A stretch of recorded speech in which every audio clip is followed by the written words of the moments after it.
So I watched Funsize in anticipation to do a commentary and reaction video on the movie, but I realized how bored I was watching it, which made me even more bored, and I realized it wasn't even entertaining. So here is a recap and review instead of that video. Honestly, if you haven't seen Funsize before, you're really not missing out on much, and I'll tell you why in this video. So Funsize stars Victoria Justice, Chelsea Handler, and Jane Levy. It takes place in Cleveland, which was why I watched it, because I am from Cleveland, grew up in Cleveland, and now live in Cincinnati. My dad grew up here too. His theory was, no matter what happens in high school, college is where you figure out who you really are. So Funsize follows Ren on Halloween day and night, a year after her father's death. It starts with Ren getting a costume from her supposedly mute brother, only after she raps. I'm E.O. Wilson and I'm a scientist. I study ants and stuff. If you get the gist, I'm about as cool as a guy can get. Think Jason Bourne with a butterfly neck. Right? And embarrasses herself in front of the hottest guy in school, her crush.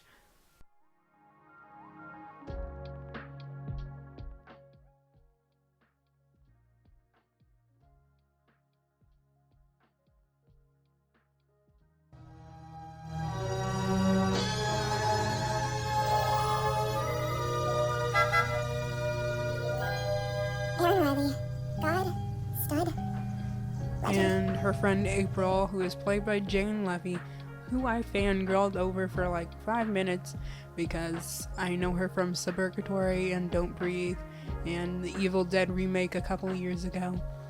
Roosevelt is Ren's neighbor or something. He's a nerdy guy with a equally nerdy friend named Peng, played by Osric Chow. Peng and Roosevelt are a lot friendlier with Ren and not so much with standoffish April, who is very focused on her status. My duty to tell you you are one more nerd music jam away from total social suicide. Hi. What? After costume shopping, Ren finds out that she has to take her brother trick-or-treating because Ren's mom is going to a party with her boyfriend. It's not even a name, Mom. You're either Kevin or you're Steven. Kevin does not exist. This thwarts Ren's plans to see her crush and party with April. Ren does end up going trick-or-treating with her brother, but ends up losing her brother in a haunted house, which the haunted house is very weird to me because it's someone's actual home with an open door. I would not do that. I'd be worried that I would have a lot stolen by random strangers entering my home, but that's not my problem. Ren searches for her brother even though April doesn't care. Albert! How about this? We split up. Cover more houses. Let me guess. So you can go to the party. It's at a house. Her brother, whose name is Albert, meets Thomas Middleditch's character Fuzzy, who is broken up over his ex. They end up going to his ex's house and TPing it, but it doesn't work out because it's not his ex's apartment. I'm gonna have to get a little bit closer. You might want to put your mask on because we are about to commit a very serious crime. Oh. Direct it, Spidey! Yeah! Alright. Oh no, that's it's fire, it's on fire. Albert gets taken away in Fuzzy's car because he parked in a no-tow zone, and Albert really wanted his candy more than his time with Fuzzy. Fuzzy! Lara! Oh, thank God. Please, you gotta help me get my car back. Why should I give a crap what happens to your lame car? Because there's an 8-year-old boy inside. Ren keeps looking for her brother and meets up with Roosevelt and Peng, who she enlists to find her brother since they have a car. Roosevelt's moms are very strict though, and require him to have only friends in his car, so they venture out to ask them to borrow it. But it's ancient Greek. It's just this fun thing. Skipping forward, they do get the car without Roosevelt's mom's permission. They sneak it out, but they still can't find Albert, even though Albert ends up at a chicken restaurant that they happen to be at. Fat, one-armed Spider-Man been through here? And then later at a club with some of Fuzzy's ex's friends. At the same time, Ren's mom is freaking out at the party since everyone is younger than her, and she vents to Keevan's friend's parents. Classic Bruder.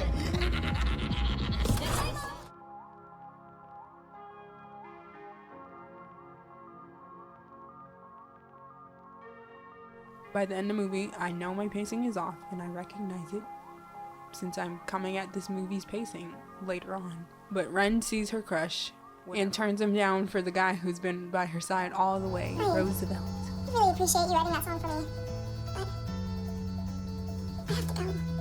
So, goodbye, Aaron Riley.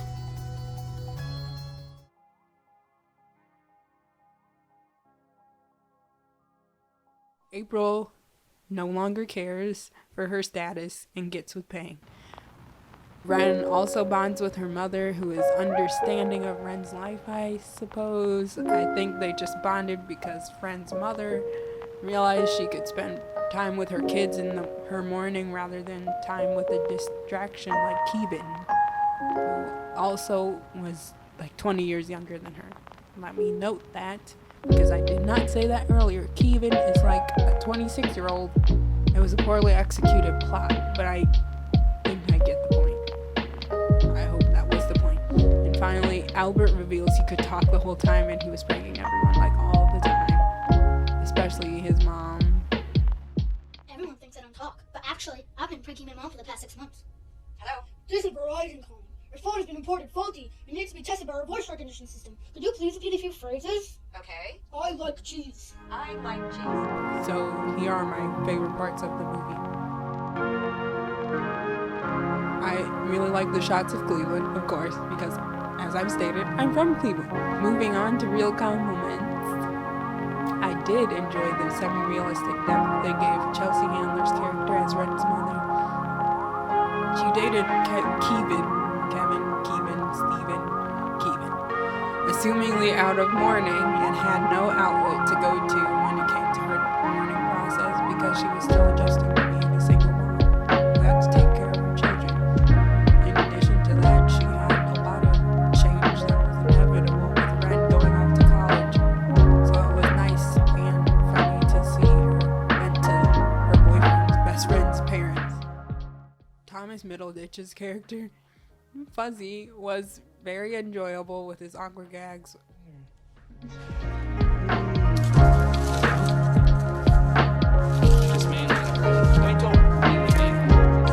The throwback to the kids buying toilet paper and eggs at the convenience store and then following up that scene with them TPing and banging the police officer's car. Those are just little details I like. We got TP? What the hell? Stacy Walters, Dad. Yeah? She broke my heart. Vengeance! I've been training for months. Do you have any idea what a strict diet of protein shakes and Red Bull does to a man? I have a yeast infection. Albert! Where are my boobs? Albert, I want to thank you. If it wasn't for you, I was doing stuff like petting a dead cat. I might never have found the motivation to leave home. You're not my mommy.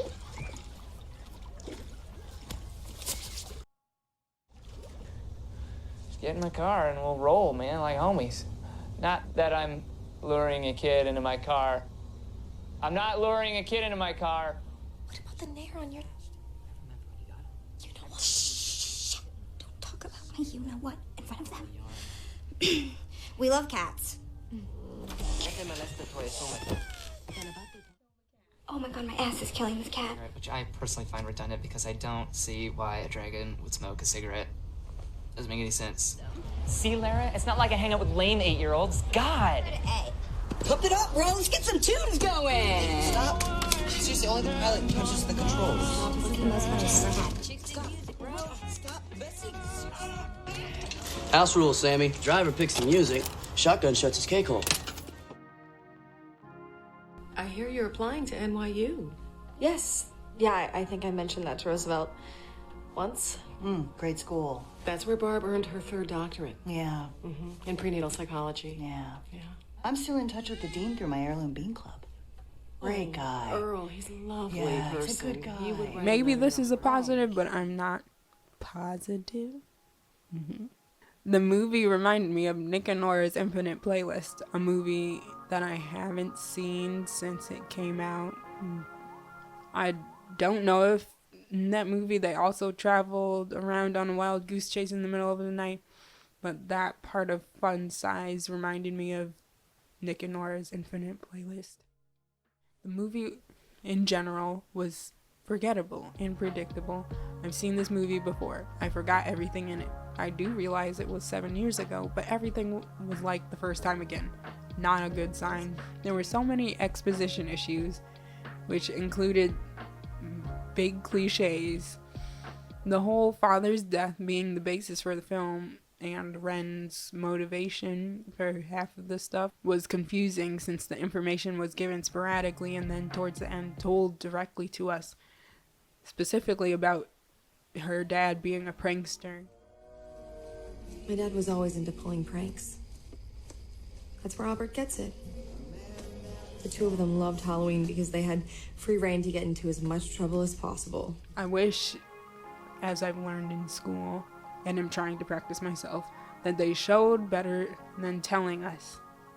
By using narration for Ren, it was a form of cutting the cost, probably for flashbacks, which would have been much more helpful and visually pleasing than the inconsistent narration. Like, they honestly forgot that they were narrating. But then I realized perfect is an illusion, just like Oz is for Dorothy. It just took me totally out of the moment. It was inconsistent in the exposition of Ren's crush, who she was supposed to be very into. Other than the 2 scenes they had together, there wasn't much to go from. Like, did they have a history together? Did they see each other at school? Or did April just tell Ren to have a crush on him because April knew she was a secondary character to Ren's story, knowing that April could never be with him? Speaking of April, she was another... I just really wanted to see Jane Levy be a main character and like a good character with depth, but she just ended up being such a cliche.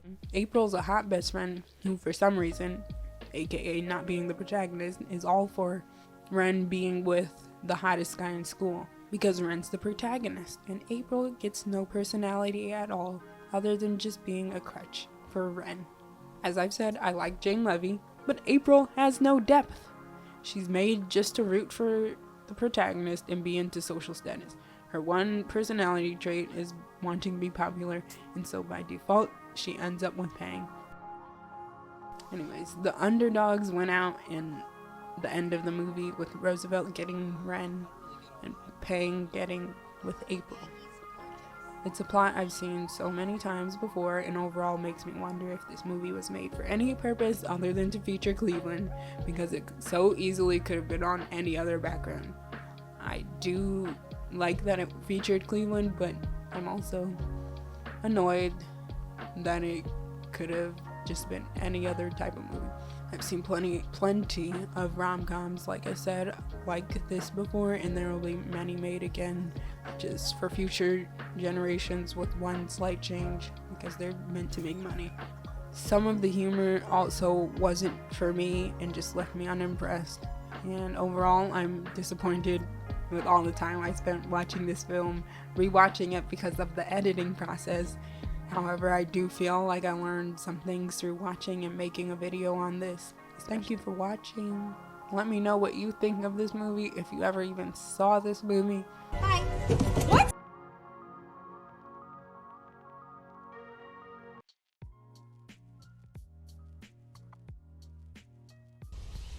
I'm E.O. Wilson and I'm a scientist.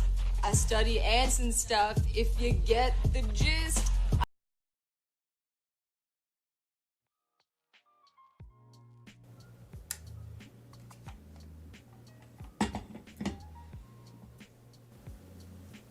My name is Camera.